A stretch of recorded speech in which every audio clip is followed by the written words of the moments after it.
Já, komið þið sæl og blessuð. Ég heiti Björn Þorláksson og þetta þátturinn Auðlindin, þar sem við ræðum við fólk sem hefur kosið að búa utan höfuðborgarsvæðisins og með mér María Lilja, engin önnur. Engin önnur? Nei. Það dásalegt að vera komin hérna aftur. Ég skreppi smá frí, skrepp til Írlands, sem var alveg dásalegt. En hingað komin til að taka mútið góðum gestum. Já. Það landsbyggð á Írlandi eins og á Íslandi. Mikið rétt. Veistu hvort þeir líta þannig á sem að þeir aðgreini sig einhverju leyti frá Dublinarbúum, þeir sem að búa utan Dublin? Það ekki alltaf svoleiðis, svolítið lenskan, ekki það Dublin gerð úr mörgum bæjum, þannig að það eru svona margir kjarnar. Já, það er forvitnilegt hvort Íslendingar sem búa utan höfuðborgarsvæðisins líta svo á sem að þeir eigi eitthvað sameiginlegt. Já, það er ekkert endilega þannig, það eru margar landsbyggðir og svona ólíkum úrall. Já, mikið rétt. Það er kannski nærtækast að spyrja gestina okkar sem að hingað eru mættir til leiks. Vilt þú kynna það á ég að gera það? Ég herði, þú mátt gjöra svo vel. Ok. Gestur okkar í dag, kæru hlustendur og áhorfendur, eru góðir. Björg Björnsdóttir, safnstjóri Minjasafns Austurlands og skáld, örugglega eitthvað fleira. Michael Jón Clark, tónlistarmaður á Akureyri, Berglind Hlín Baldursdóttir, bóndi í Húnabyggð og Kristín S. Bjarnadóttir, hjúkrunarfræðingur á Svalbarðsströnd. Komið þið sæl og blessuð, gaman að hafa ykkur hér með okkur borð. Hvernig hafið þið það? Já, að byrja á Björgu. Já, ég hef þetta bara nokkuð gott þakka fyrir. Mér finnst reyndar þetta sumar hafa verið óvenju stutt. Það byrjaði hér með krafti miðjan maí og maður bara hent út sumarblómunum og fannst uppbuxurnar en svo bara haustið komið eiginlega aftur. Þannig að ég hef það bara býsna gott með En hvernig hafa sumarblómin það? Já, þau hafa það ekki alveg jafn gott. En það voru flesti sem að reyndu svona hlífaðum við mesta snjóalögum en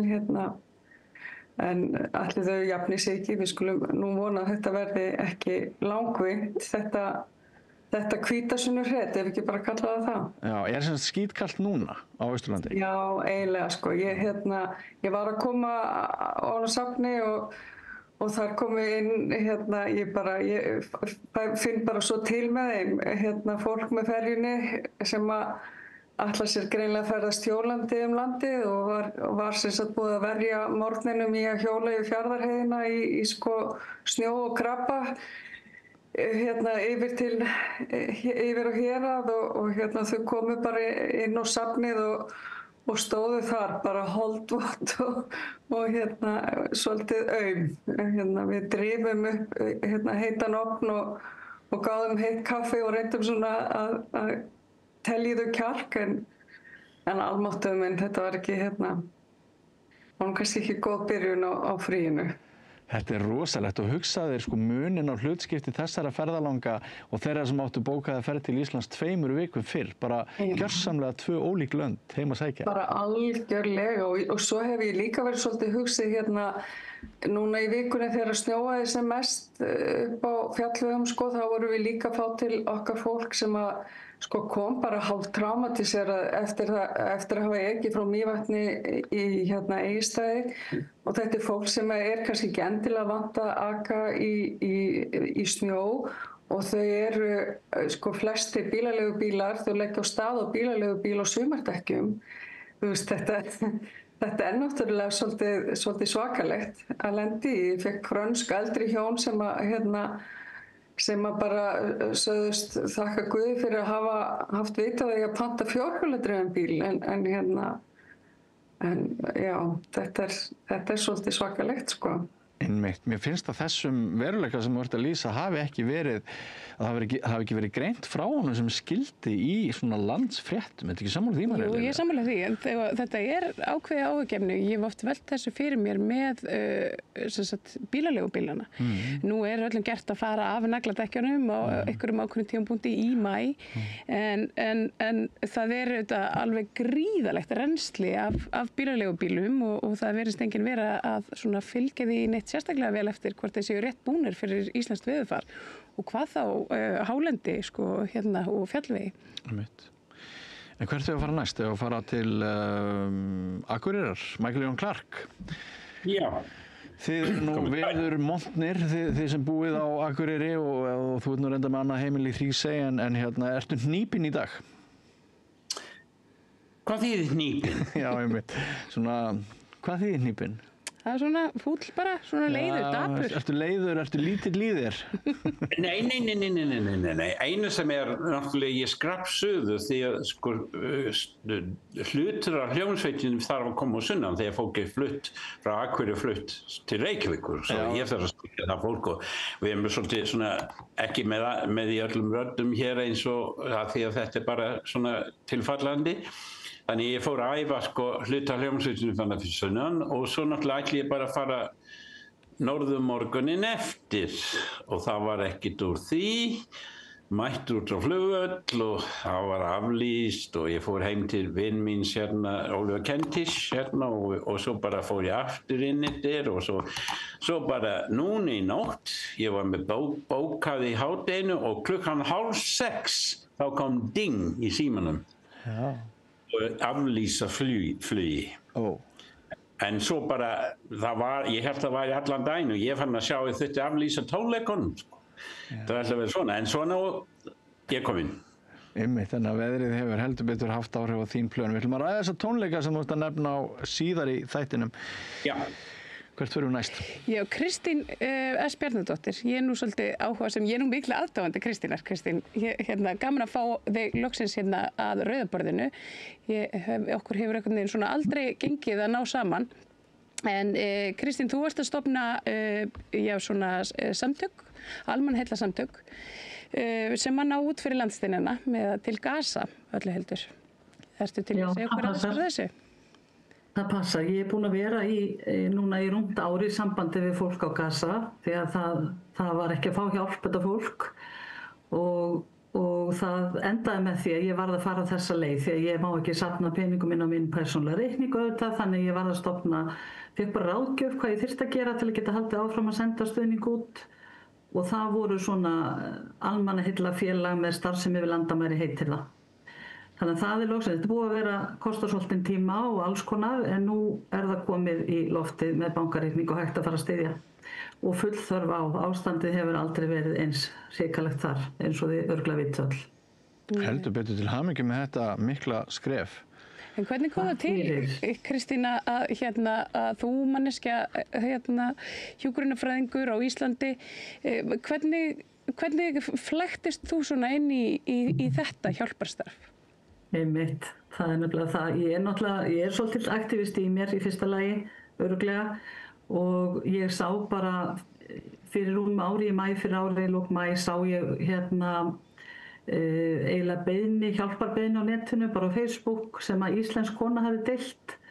Og ég fór bara að kanna þetta og fór að spurja því að þetta var náttúrulega, það skorti fréttir á svæðinu, við munum hvernig það var fyrir árið, það var lítið að fréttast. Alþjóða hjálparstofnanir farnar út, búið að drepa blaðafólk og heilbrigðisstarfsfólk og maður skildi ekki neitt í neinu á þessum tíma. Og ég held að þetta væri spurning um 2-3 vikur sem til að stofnaninn kemur inn aftur með hjálp og ákvaða að bara hjálpa þessari konu. Hún var ein með 2 börn, búin að missa tjaldi eftir rýmingu. Maðurinn hafði horfið, komið leitirna seinna, hafði verið handtekinn sem gísl og pyntaður mánuðum saman.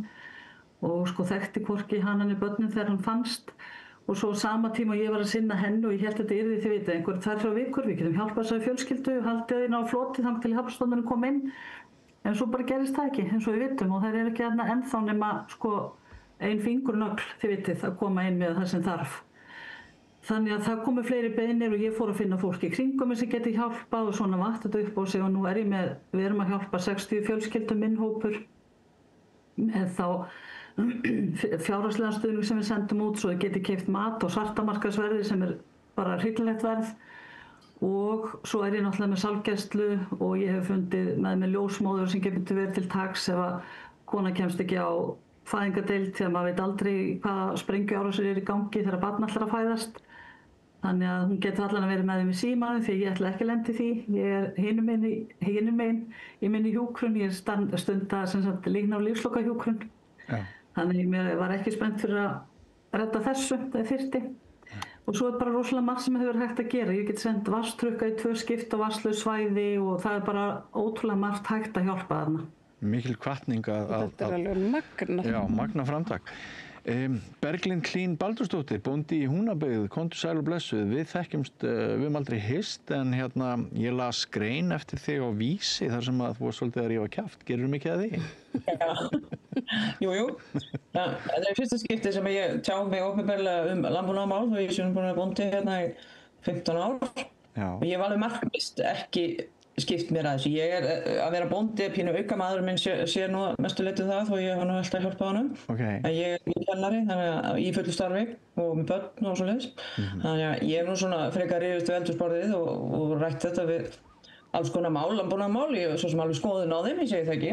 En mér fannst þetta alveg frá því að nýju lögin sem Svandís kom með í fyrra, frá því að þau komu bara út sem frumvarp, var ég alltaf bara svona við þetta eitthvað. Búvörulögin, já. Og sérstaklega þetta með samráð afurðastöðva.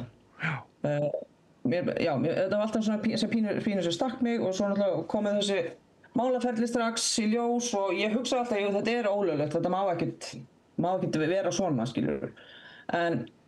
Og héraðsdómur var jákvæð, sagði þetta vera ólöglegt og þá héldum við að við værum kannski safe. En svo sneri Hæstiréttur dómnum við og þá ég segja, nei, nú ætla ég að tjá mig aðeins. Af því að okkur finnst bara vera að taka af okkur dálítið mikið bæði bara réttindi og samningsstöðu gagnvart afurðastöðvunum og það eru miklu fleiri en ég sem hafa þessa skoðun en kannski þori ekki að tjá sig um hana. Af hverju þorir þú að tjá þig um hana? Hefur þú enga tapa, finnst þér, eða? Já, jú, ég hef hellinga tapa. Þannig ef einhver myndi neita til að slátra fénu mínu eða nautunum mínum. Gæti sú staða að verið uppi? Nei, það er ekki komið. Við erum bara svolítið í lausu lofti. Við vitum ekki hvar á að slátra. Þá lokar náttúrulega Blönduósi, afurðastöðinni þar sem Kjarnafæði rak sem leið og sem sagt KS keypti Kjarnafæði og bara í fyrra var slátrað 70.000 gripum á Blönduósi. Þannig að það eru þarna 70.000 sem standa út af og það veit enginn hvert við höfum að senda gripina. Og það er engin afurðastöð búin að hafa samband við okkur, ekki heldur Kjarnafæði sem er með viðskipti við ennþá. Þeir eru ekki búin að hafa samband til þess að spyrja eða láta okkur vita því þeir slátra þarna eða þú veist. Og okkur finnst kannski verið að ýta okkur pínu í Skagafjörðinn til KS og það er kannski ekki allir sem vilja það. Nei, og það sem vakti athygli mína við þessa greinu þína er að við höfum kannski haldið hingað til að bænda forystan og þeir sem hafa varið þessa afgreiðslu sem við teljum bitna á neytendum og samkeppnissjónarmiðum að þeir sem hafa varið þetta mest, þeir hafa talið sig, þeir hafa talað þannig að við höfum trúaði að þeir væru að tala fyrir sjónarmiðum allra bænda. En við að lesa þína grein þá verður manni ljóst að svo er ekki. Það er bara ekki þannig. Það er bara bændaforystan sem talar fyrir þessu og ég veit ekki, ég hef aldrei fengið neinn svör það. Af hvernig eru þetta okkar hagsmunir? Hvernig getur það verið gott fyrir okkur að hafa ekkert það að segja hvar við leggjum inn okkar vörur? Mjög áhugavert. Já, þetta er virkilega áhugavert og þetta kannski talar svolítið vel inn í það sem við höfum svona ofta rætt hérna við þetta borð, Björn, að það eru svona ákveðni fletir og fréttamálum sem að við, höfuðborgarbúarnir, við fáum hreinlega ekki fram en eru kannski svona á allra viðtorði á landsbyggðinni. Já, og sjálf Kristrún Frostadóttir sem að sannarlega tilheyrir nú efstu millistétt held ég að maður geti sagt. Hún var að kvarta undan því núna í vikunni á Alþingi hvað vöruverð væri hátt á Íslandi og það er ein breytan sem að alltaf þegar ég skrepp á heimaslóðum mínar í Mývatnssveit ef ég þarf að fara í búðina sem er þar þá borga ég held ég 3 sinnum meira fyrir vöruna heldur en sko í Bónus hérna í Reykjavík. Hvernig er það, Björg, ef við förum austur til þín? Er matvöru, er umræða meðal ykkar sem búið á Austurlandi það að matvöruverð sé að sliga ykkur? Þegar Kristrún Frostadóttir finnur fyrir því, þá skildi maður ætla að sumir aðrir finnur fyrir því? Já, ég veit ekki, sko, við erum með 2 lágvöruverðsverslanir hér, þar sé að Bónus og Netto sem að lofa okkur því að það sé sama vöruverð alls staðar á landinu, þannig að að sko við finnum kannski bara vel fyrir vöruhækkunum eða verðhækkunum hér eins og fólk gerir sem verslar í þar að segja fólk sem verslar í Bónus og Netto gerir á höfuðborgarsvæðinu en það er hins vegar fundu við náttúrulega bara mjög vel fyrir því þegar verðbólgan var hér í hæstu hæðum hvaða áhrif það hafði á matarkörfuna hjá manni en sko við erum ekki með þessa við búum ekki við það að hafa bara þessa verslun sem að þú ert nú að vísa til sem í Mývatnssveit sem að sko í krafti þess eiginlega að vera eina verslunin á svæðinu getur leyft sér að hafa verðið í þeim hæðum að manni sko blöskrar gjörsamlega. Já, og voru úrvalið, nú bjó ég á Hólmavík í eitt sumar og fyrir 2 árum síðan. Og ég fann fyrir því eitthvað sem ég lærði svona hard way. Það var þetta að sko, það var ein búð í bænum. Hún var opin ákveðið lengi og hún var gerð svolítið út á túrisma. Þannig að fólki sem bjó í bænum þurfti að gera sér það góðu að kaupa svona upphitaða rétti og eitthvað svona sem var verslunarstjóri sá fyrir sér að væri þægilegt í svona kampervagna eða í pitstop. Það var hægt að kaupa hamborgara tilbúna hennar 2 í viku eða eitthvað. En þar fyrir utan var bara vöruúrvalið lélegt og það var rándýrt. Já, þetta er ekki einn af kostum þess að búa út á landi en þeir eru margir, kostirnir við að búa út á landi. En þú sem gamall fréttamaður, Björg, hefur fólki í kringu þig skoðun á þessu búvörulaga frumvarpi og hvort það er sannarlega að svona höggva að neytendarétti? Já, það er sannarlega áhugi fyrir þessu málefni hér á meðal bænda hérna. Þetta kemur náttúrulega við bændur um all land. Ég þori svo sem ekkert alveg að segja, tala fyrir þeirra höndum það sko hvort þeir eru fylgjandi þessu eða ekki. Sjálf get ég sagt að mér hefur alltaf fundið svolítið sérstakt þessi svo sem kannski ekki fjarlægin sem að Berglind er að velta fyrir sér þegar hún er að hugsa að fara í Skagafjörðinn en hér eru bændur að aka með langar leiðir til að koma þeim í sláturhús. Það var sláturhús hér og það var sláturhús á Vopnafirði og ég held að sé búið sláturhúsi hér náttúrulega löngu búið að leggja upp laupana og það er ekki langt síðan sláturhúsi hætti á Vopnafirði og ég held að menn þurfa að fara með féð annarkvort í norður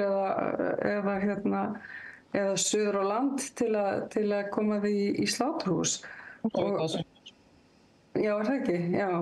Og þetta svona, fyrir mér þá finnst mér það per se líka svolítið sérstakt að það þurfi að aka með þessa gripi og þetta fénað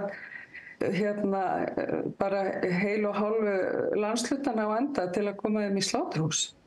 En þessi hugmynd að hluti verslunar sé undanþeginn samkeppnislögum, hvað finnst þér það, Björg?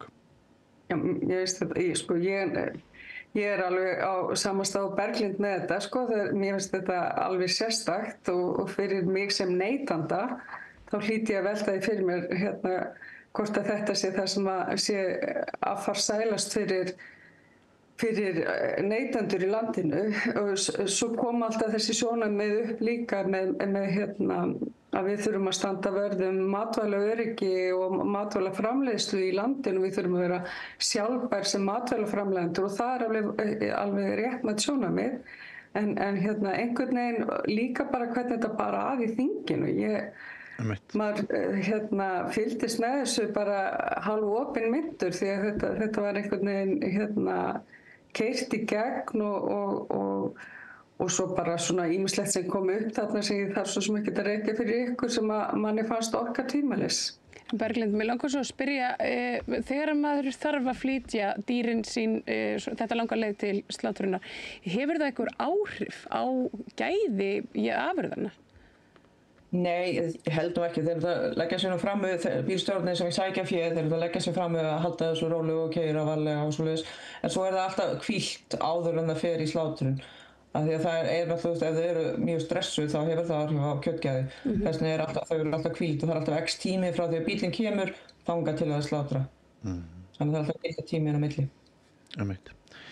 Heyrðu, þá skulum við fara til Eyjafjarðar og Michael Jón, þú stendur í stórræðum tónlistalega, þú ert náttúrulega ótrúlegur fengur fyrir Norðurland, ég ætla bara að segja það, ég bjó 25 ára á Akureyri og ég veit að þú hefur haft alveg gríðarlega áhrif, þú ert mikil tónlistaleg innspýting og fyrirmynd og hvað ert að brasa núna, ekki einhver mikil viðburður framundan hjá ykkur? Ójú, og fyrir 2 árum þá stofnum við svona áhuga manna symfóníuhljómsveit og bara úr því sem við höfum hér og fengum nokkuð af fólki á hljóðfæraleikurum til liðs við okkur og þetta eru 4. tónleika sem við höldum og það var Mendelssohn núna og við ákveðum að hafa svona þema magnaði Mendelssohn, hann ekki magnaður upp, hann bara magnaður tónskáld og hvað ég segi, mögnuð tónskáld en þetta eru eiginlega best þekktust og mest dáðustu verkin hans Mendelssohn. Og ertu búin að finna einhvern ungan fiðluleikara? Já, heldur betur og meira segja ég að bíða eftir hún komi bara með hverju mínútu og sunnan ásamt foreldrum sínum. Ætla að búa í kjallara hjá okkur. Hver þetta? Hún heitir Helga Diljá og ég þekki hann ekki nema það að Sigrún Eðvardsdóttir, ég þekki hana og hafði samband við hana því mér langar til að fá einhvern sem myndi flytja þennan yndislegan konsert sem bara eina fallegasti heimi og hún nefndi þessa stelpu og ég talaði við hana og hún bara sagði strax já. Hvað er hún gömul? Veistu það? Hún 19 ára, 19 ára 20. Og hefur þetta svaka stóra hlutverk á þessum tónleikum sem ertu að tala um. Hvenær verða þessi tónleikar? Þetta á laugardagskvöld klukkan 8, klukkan 20. Þetta ekki algjört brjálæði mikið að reyna að halda út í svona metnaðarfullu og öflugu tónlistarstarfi í skurðinum í Eyjafirði? Í augnablikinu, já. Og náttúrulega þetta búið að vera svo ofboðsleg vinna. Ég þurfti að gera allt í þessu, ég þurfti að finna nótur, prenta nóturnar, skanna nóturnar, setja inn fingersetning, bogasetningar og allt þetta og finna fólk til að spila og svo einhverja hætt við og ég þarf að finna einhvern annan og einhver þriði og þetta náttúrulega algjör sirkus. En svo ef þú myndi spyrja mig vonandi svona klukkan 10 á laugardagskvöldið, þá myndi ég segja að þetta hafi verið æði. Mér finnst mér langar aðeins að taka boltan frá þessu samtali okkar við Michael Jón Clarke.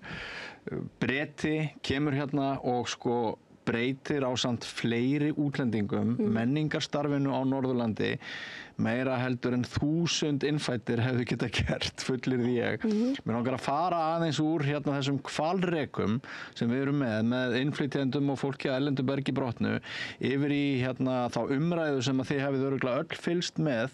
Það var mjög stór útifundur á Austurvelli síðustu helgi og margir telja að það séu komið ný viðmið í tjáning okkar og hvernig við erum að hugsa útlendingamál, bara rasisma og allt það.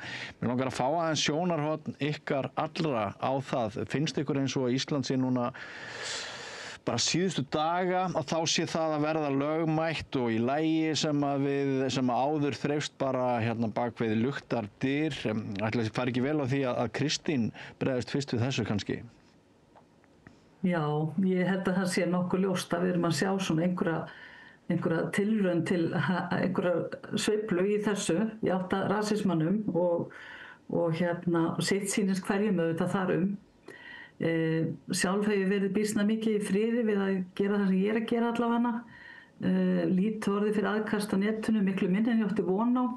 Þannig að ég er mjög þakklátt fyrir það.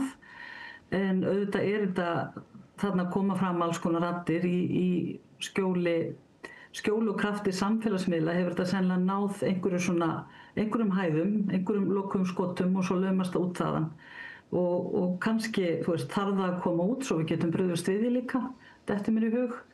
En það er margt ljótt í gangi og ég sá bara síðast núna sem Erla deildi skilaboð sem hún fékk í SMS-i og ég var hvort ég ætti að hringi í þetta númer og spjalla við mannin því þetta er svo ógeðslegt sem verið að senda henni persónulega að maður varla getur ímyndað sér úr hvaða iðrum þetta kemur.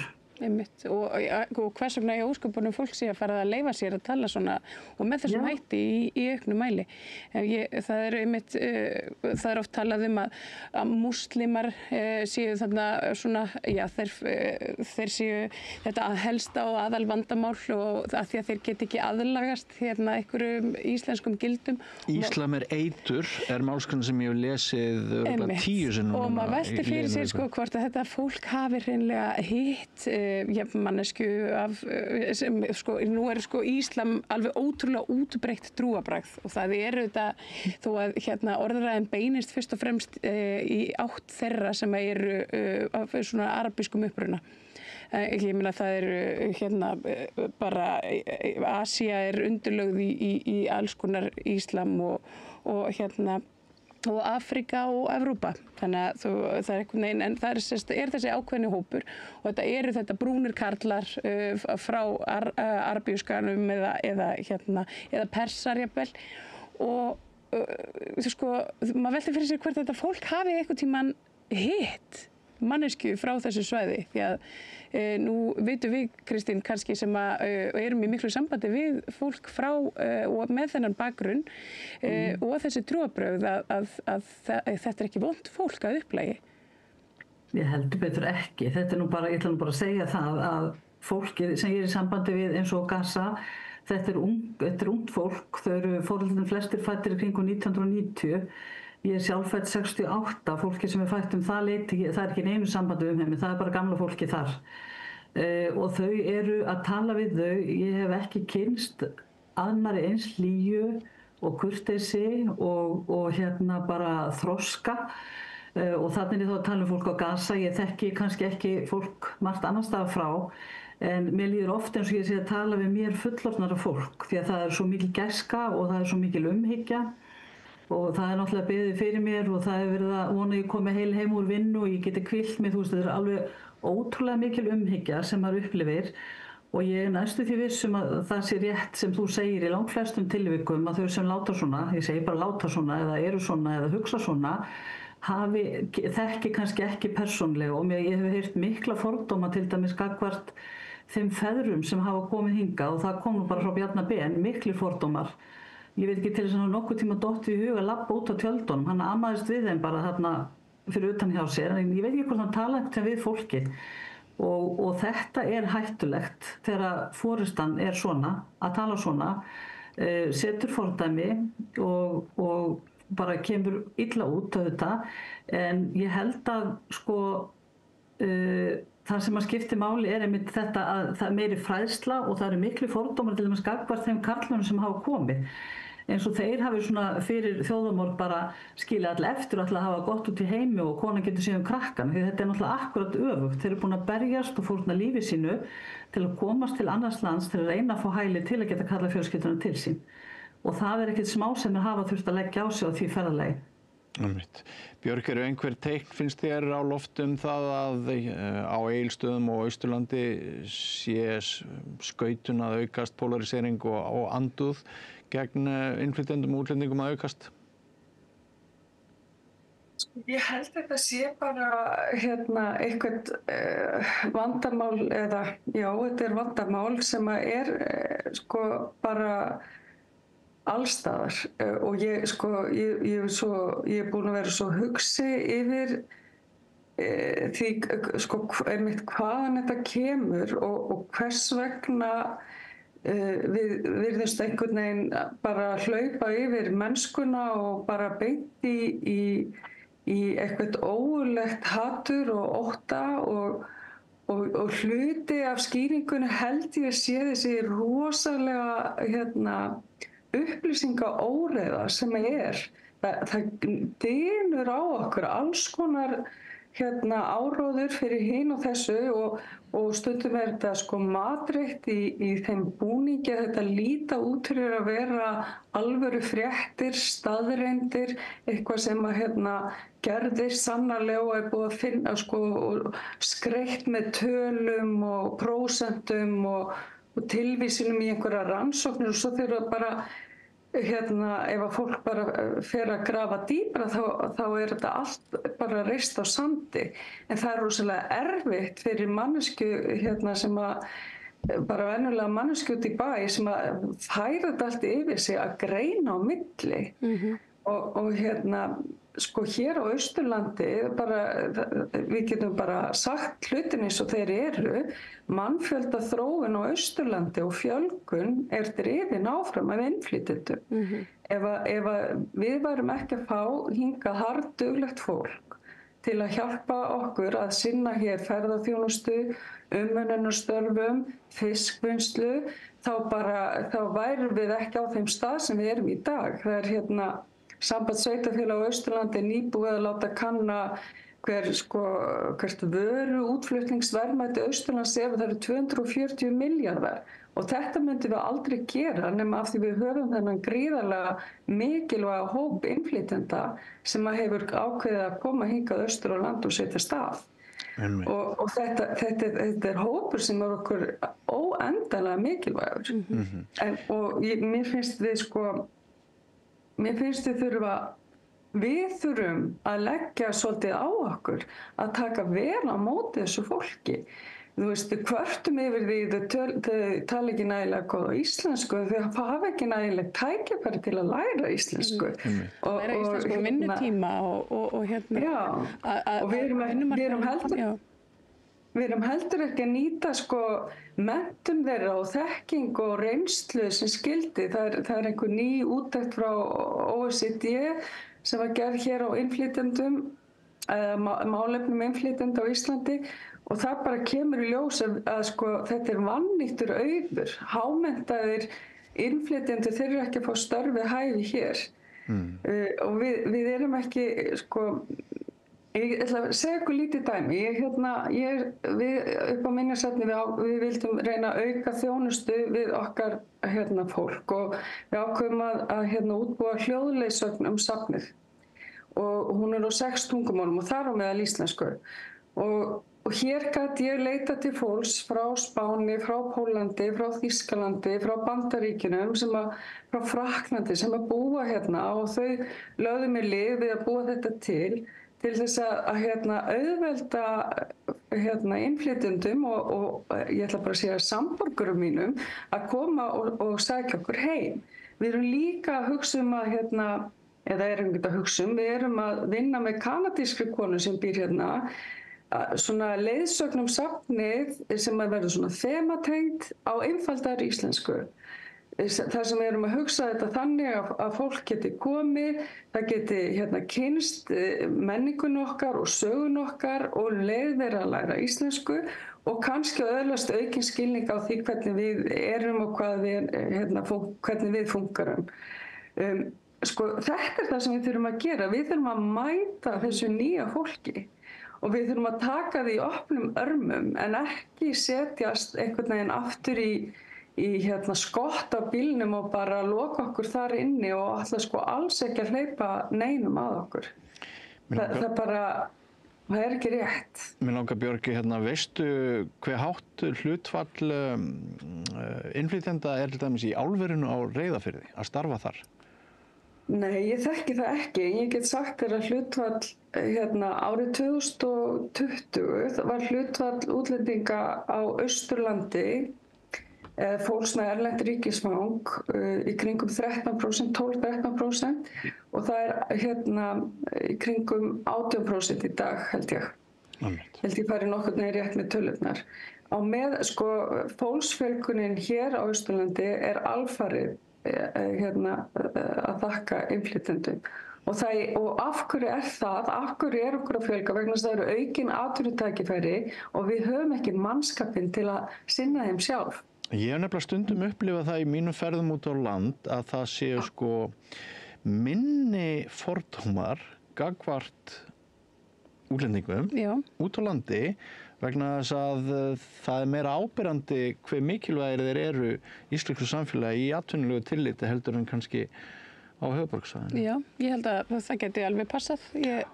Ég veit til þess að hérna sveitarfélögin út á landi eru mörg hver með svona aðgerðarpakka til þess að taka á móti nýju fólki, fólki með erlendan uppruna og hafa staðið sig mjög vel og þá ég kannski sérstaklega að vísa í með flóttabakgrunn en og þar hefur svona inngildingin hann hefur tekist mun betur heldur en hér á höfuðborgarsvæðinu sem áhyggjuefni. En sko Berglind, ef við víkjum sögunni aðeins að þér og þú ert að skrifa þessa grein afurðastöðvarnar og sláturhús og fleira, sko ekki bara væri hér væri nokkur slátrun ef við værum ekki með mjög mikið af innfluttu vinnuafli?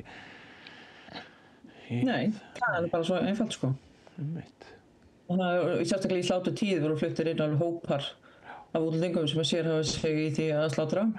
Einu sinni var frá Nýja-Sjálandi, mikið frá Póllandi og í sláturhúsunum almennt eru Pólverjar örugglega stærsti hluti starfsmanna.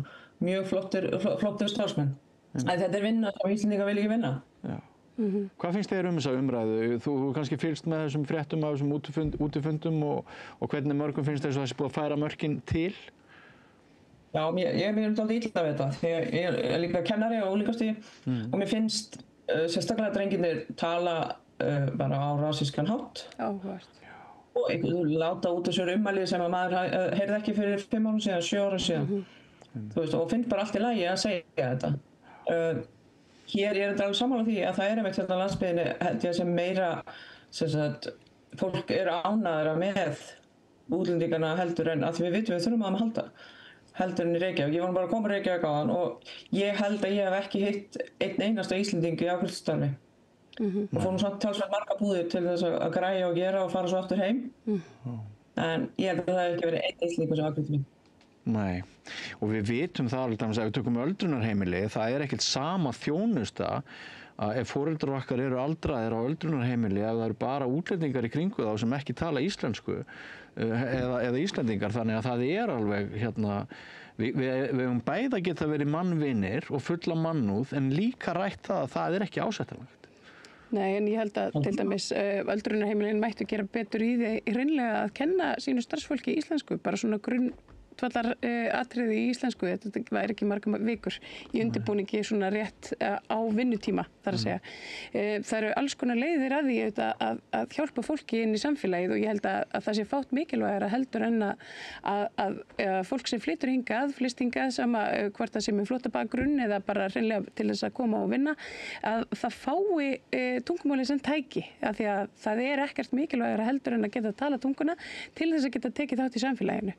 Og annað bara býr til jaðarsetningu og óánægju og við höfum einhvern veginn búið svo hnútana að hér bara mjög stór hluti innflytjenda sem kann ekki íslensku einfaldlega vegna þess að það ekki aðgengilegt fyrir því. Já. Nú erum við svo heppin að vera með þig, Michael Jón Clark, sem getur sagt okkur allt það, hvernig það var að koma hingað fyrir öllum þessum áratugum og hvernig staðan var þá miðað við það hvernig þú upplifir hana í dag. Já, sko ég get sagt einfalt dæmi að ég var ekki búinn að vera hér í viku, þá var ég byrjað að tala aðeins nokkur orð á íslensku og bara, en það var náttúrulega bara vegna þess að það voru kannski 6 manns á Akureyri sem gat talað við. Og það var nokkrir kennarar sem töluðu ensku, en almennt var bara enskan ekki töluð. Hvaða ár var þetta? Þetta var 71. Og svo náttúrulega bara, það var kvöldnámskeið fyrir okkur, við Róar fórum þangað og nokkrir, og það var Ásmundur Jónsson sem kendi. Já. Og það var hann náttúrulega dásamlegur kennari, þetta var ekki hans vani í raun og veru að kenna þetta, en hann var með þetta allt á hreinu og bara, en það sem var svo dásamlegt var að ég man ekki hvað við vorum búin að vera lengi, einhverju mánuði eitthvað. Þá tók hann sér til og hringdi í allt þetta fólk sem við þekktum sem var að tala ensku við okkur og bannaði þeim að gera það. Já. Og sko, það ekki greiði gert að tala ensku endalaust við þetta fólk. Það verður að læra þetta. En svo náttúrulega verður Íslendingar að skilja það að þegar þú ert orðin 20 og heilinn, það búið að mynda þessi tengsl og sambönd í heilanum. Sko, maður búinn að missa svolítið tækifæri að fá alveg málfræðina alveg sko inn í beinin. Þannig að sko það ákveðnir hluti sem við einhvern veginn við náum aldrei. Og ef maður fer ekki háskóla að læra þetta, þá bara það eitthvað sem fer einhvern veginn ekki inn. Ég veit ekki af hverju það en þetta bara svo ferlega erfitt þegar þú svona fullur. Ég veit að margir af mínum vinum sem ekki tala íslensku í fyrsta máli, þeir kvarta undan því að Íslendingar eru svo óþolinmóðir, að þeir eru svo óvön því að hlusta á íslensku með hreim. Þannig að oftar en ekki þá svona reyna þau sitt besta við að tala íslensku með hreim, en Íslendingurinn svona skiptir eiginlega og yfir í ensku. Þú hefur ekkert lent í þessu? Sko, þetta náttúrulega, þetta með hreim. Ég get sagt ykkur eitt dæmi að ég þurfti að leika hlutverk hjá leikfélaginu og það var Leðurblakan, Fleidamás á íslensku og Kolla Halldórs, hún leikstýrði og það var talsvert talað og það sem var ennþá verra var að þetta snýst þéringar. Fram að hlé þérað allt saman sem ógeðslegt í munnin að segja alltaf hjá yður, þetta bara svona.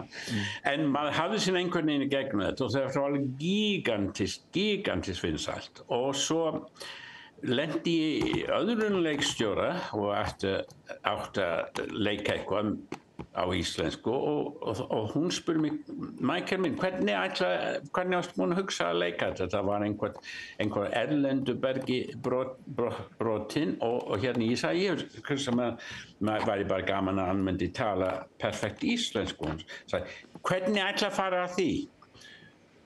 Og ég sagði, ég með þinni hjálp. Ég ekki hjálpa þess, en þú ert með hreim í leðurblökunni. Og sko, mér langar til að segja, og ég sé svo eftir því að hafa ekki sagt að, býtum við, var ekki Greta Garbo með hreim, var ekki Ingrid Bergman með hreim og lengi mætti telja upp á ensku. Og það var það sem var sjarmerandi við það. En sko, Mikki, ef þú værir að flytja til Akureyrar núna, samanborið við 71, og ef þú reynir að segja okkur hvernig þú upplifir umræðuna og stemninguna gagnvart okkur sem erum fædd hér versus dæmis þig sem ert ekki fæddur hér, geturðu sagt okkur hvernig þér finnst draumarnir vera? Sko, ef það var í dag, ef ég væri flytja í dag, hingað, ég held það sé mikið með skilning á því að fólk reynir að tala en ger ekki allt alveg 100%. Það mikið breyting á að það alveg leyfilegt að standa upp og halda ræður og það þarf ekki að ritskoða og þú getur verið í viðtali í sjónvarpi og það ekki textað. Og þetta mikið meiri skilningur en var. Og það bara mjög gott. En ennþá þetta eins og þjóðerni og tungumálið, þetta eins og eitthvað sem á að vera ósnertanlegt og má ekki menga.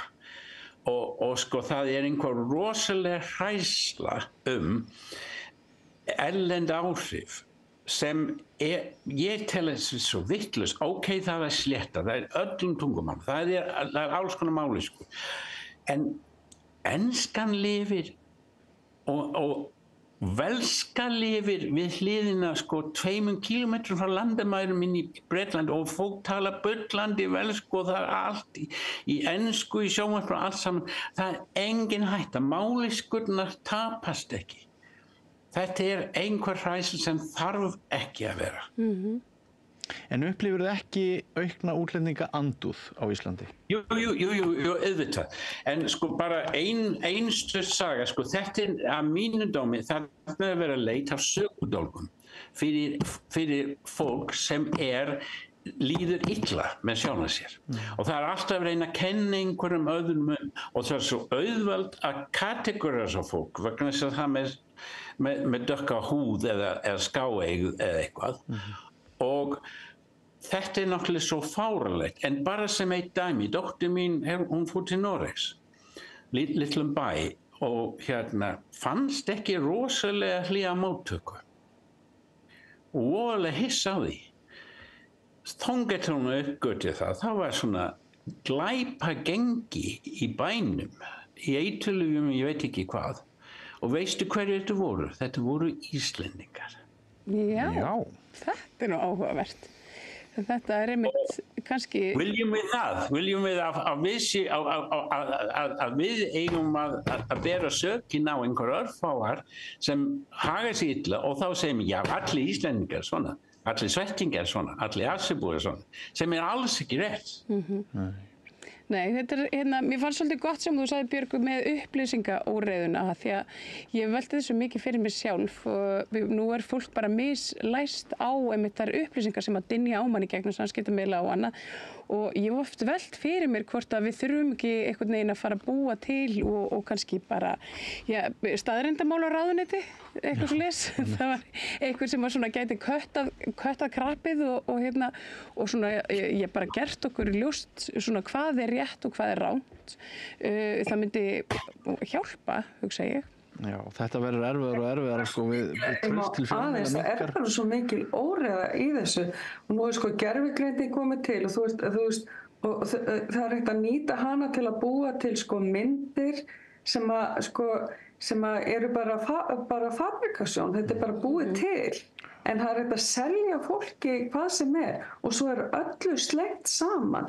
Þú veist, það bara talað útlendinga á Íslandi sem einn hóp og sko hælisleitendur versus fólk sem að kemur bara af Schengensvæðinu og hluti af einhverju glæpagengjum, þetta allt bara sett undir sama hatt. Þetta svo, það sko orðræðan svo gigantísk vitlaust. Það bara það allt sett í einn pott og svo hrært og gripið upp úr einhver orð sem að og ég svolítið sammála Michael með það að þetta sko drifið áfram í raun og veru af einstaklingum sem ekki líður vel sko.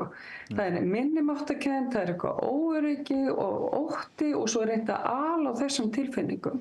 Og einhvern tímann þá hefðu við ekkert verið að gefa mikinn gaum að röddum þessa hóps en núna fá þeir mjög mikla athygli, mjög mikið vægi. Það alveg... Þetta kemur inn á þing. Já, einmitt. Já, einmitt.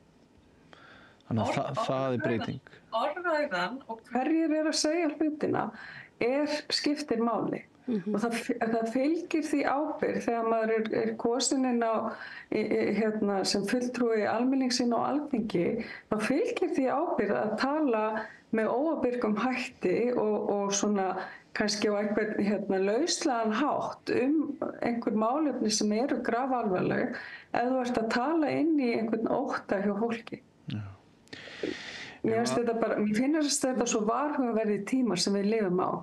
Ég meina bara, þú talar staðreyndaráðuneyti, bara fyrir nokkrum árum síðan var ekkert til sem hét fact-checker eða staðreynda að vera staðreynda að tékka það sem að ræður opinberra þingmanna eða forseta. Í dag þetta bara verið sjálfsagt leið og Bandaríkjaforseti heldur ræðu þá bara kemur á eftir við fórum yfir ræðin og þetta allt saman tóm steypa.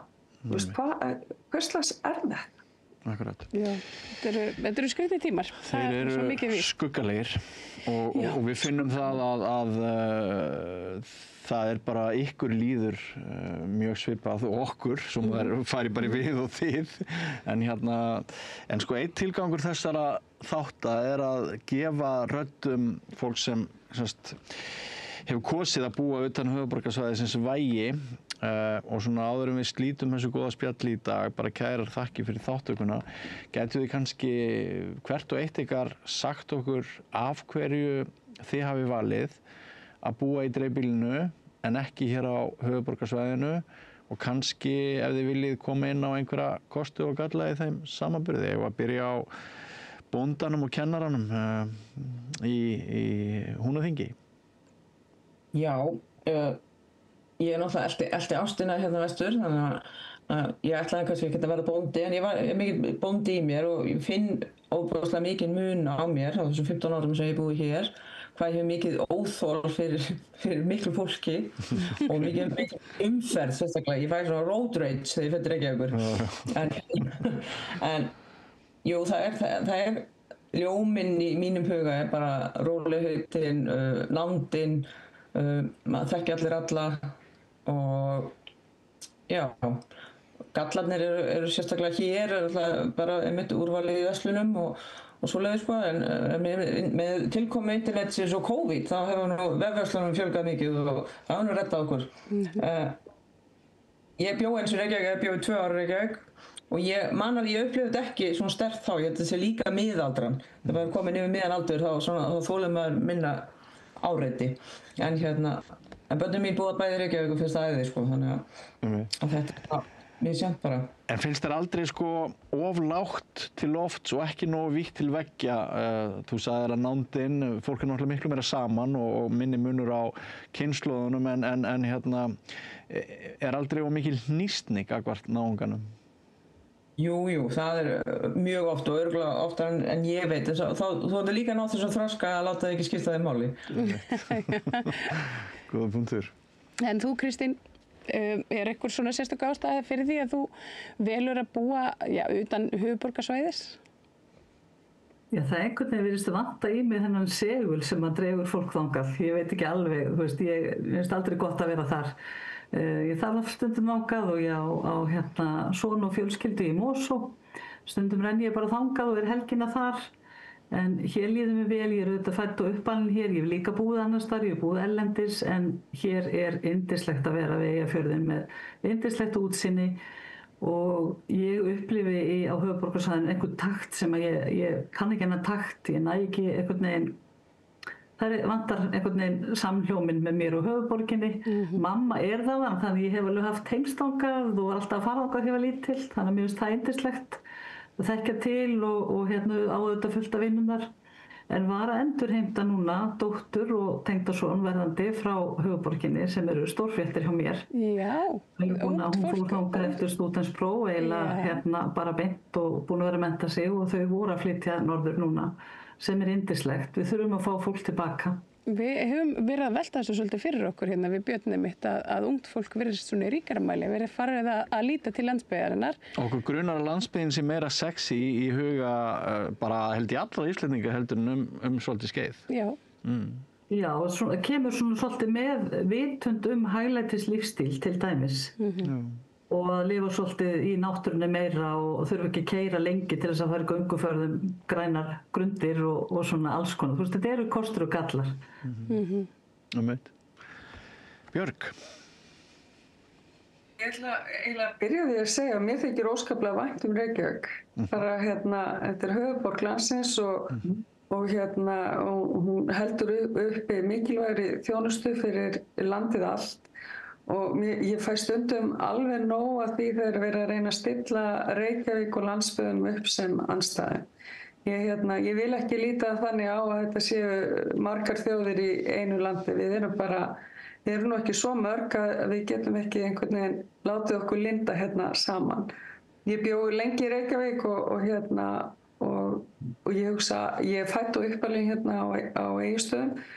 Og mig langaði kannski bara til að hægja á, eins og Kristín nefnir, þessi hægja á taktinum, sko. Það fer mikill tími í Reykjavík í svona einhvern veginn, svona sendast hingað og þangað einhvern veginn. Það er mikill tími sem fer í bílinn. Já, gerir það og síðasta veturinn minn í Reykjavík þá seldi ég bílinn minn og reyndi að vera á hjóli og það var fyrir tíma rafmagnshjólana, þannig að það var krefjandi, það er vel hægt, en hérna, ég hef ekki boðið í það þegar ég var með dóttur mína litla, sko, því að hérna, það hefur verið svolítið flókið. Það er þessi, já, kannski, mér finnst ég bara búa nánast út í sveit, sko, og það er mjög góð tilfinning. Það er ekkert langt og það er ekkert flókið. Og ef maður þarf að leysa eitthvað, þá þarf ekki nema 1-2 símtöl eða ákall og þá er búið að redda hlutunum. Mér vantaði til dæmis pakka frá Seyðisfirði í dag og ég hrópaði út í tómið á fésbókinni og pakkin var kominn eftir klukkutíma. Þetta er svona, við vinnum meira saman, það er svona samdrægni og samhugur kannski, við hjálpumst að. En ég hins vegar sakna óskaplega vina minna í Reykjavík og mikinn og góðan vinahóp þar og stundum sakna ég þess að geta ekki farið í leikhús. En kosturinn er líka sá þegar maður býr út á landi, þá er maður meira þáttakandi í því að búa til listina heldur en að vera alltaf neitandi. Og það er frábært. Og er ekki líka rétt hjá mér að í ljóðunum þínum birtist svona náttúrustemning? Náttúran, þú ert í bandi með henni. Já, algjörlega. Ég hugsa það. Ljóðin mín eru kannski mjög mikið svona hversdagsmyndir og náttúran er stór hluti af mínum hversdegi, þannig að það skilar sér klárlega þar inn.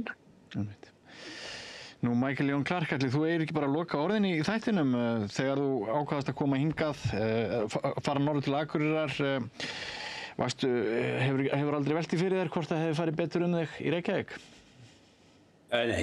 Nei. Auðvitað datt mann í huga að flytja út að kannski að fá meira að gera, syngja og svoleiðis, en í sjálfum sér þegar maður horfir tilbaka á allt sem búin að gera og allt sem maður að gera, það hefur verið mörg tækifæri hér og ansi margt gert. En fyrir mig var sko að koma úr malbikinu og múrsteinunum og grámyglu veðrið í Bretlandi, í Nottingham, og koma hingað og þá ertu með fjöll, þú ert með sjó, þú ert með sko tún, þú ert með fuglana. Sko þetta get ég get ekki haft þetta, og náttúrulega hér á Akureyri er það alveg frábært, en út í Hrísey er þetta stórkostlegt. Já. Hrísey er alveg geðveikur staður. Já. Geðveikur staður. Ég þarf að koma í sumar. Já, ég var aldrei og komið. ekki gleyma því að við í Hrísey erum með svona samfélag með fullt af frábærum innflytjendum, líka með fyrsta svona gay festival utan höfuðborgarsvæði. Alveg rétt, mikið rétt. Ég hef komið þangað en það var bara þegar ég var lítið barn, þannig ég þarf eiginlega að koma svona sjálf á fullorðinsárum. Ég er í forystu í þessum málum líka nýbúin að fá sko verðlaun fyrir það. Þannig að það er alveg frábært. Já, æðislegt. Virkilega gaman að hafa ykkur öll við rauðaborðið, þótt úr fjarska hafi verið. Þeir eru búin að standa ykkur alveg svo hetjur með þessari Zoom-tækni. Þetta er svolítið flókið. Þetta er ekkert grín. Nei, að vera í svona samtali. En ertu ekki samanlega til að gengið ótrúlega vel? Jú, þetta er bara búið að vera alveg frábært og dásanlegt að hafa ykkur og alltaf gott að fá svona innsýn annars staðar frá. Ég held að það sé bara mjög mikilvægt fyrir okkur við rauðaborðið. En já, svona á þeim nótum þá þurfum við bara að slaufa þætti dagsins því að við þurfum að hlaupa til annarra verka. Það eru þetta rauðaborðið hér sem tekur við klukkan 8 í kvöld. Margt að gerast þar sem andar nær. Og svo við afkynnum fyrir þá hlustendur sem að koma að borðinu, þá eru búin að vera með okkur Björg Björnsdóttir, safnstjóri Minjasafns Austurlands, Michael Jón Clarke, tónlistarmaður á Akureyri, Berglín Lín Baldursdóttir, bóndi í Húnabyggð og Kristín S. Bjarnadóttir, hjúkrunarfræðingur á Svalbarðsströnd og baráttukona. Kærar þakkir öll fyrir samveruna. Takk fyrir okkur. Takk fyrir. Nú, þá er það ekki eftir, eins og sagt verið sveitinni. Nei. Eitthvað svona sem að þér fannst standa upp úr þessari umræðu?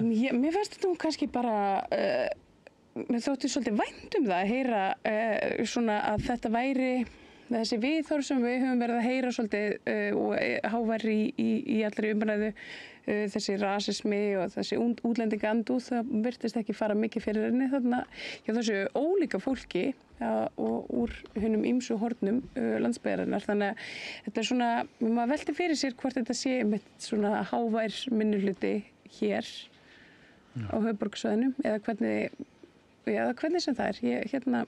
Það þótti mér áhugavert. Mér fannst líka gaman að heyra af styrktarsamtökunum hennar, Kristínar, sem ég held að sé hægt að finna bara á Facebook hjá henni, Kristín S. Bjarnadóttir. Hún er með allar upplýsingar nýja félagið þar sem að íslenskur almenningur getur bara lagt henni lið við að hjálpa fjölskyldum beint. Hún er í rauninni bara svona milliliður til þess að koma mat og vatni og fjármunum í hendur fjölskyldna á Gaza.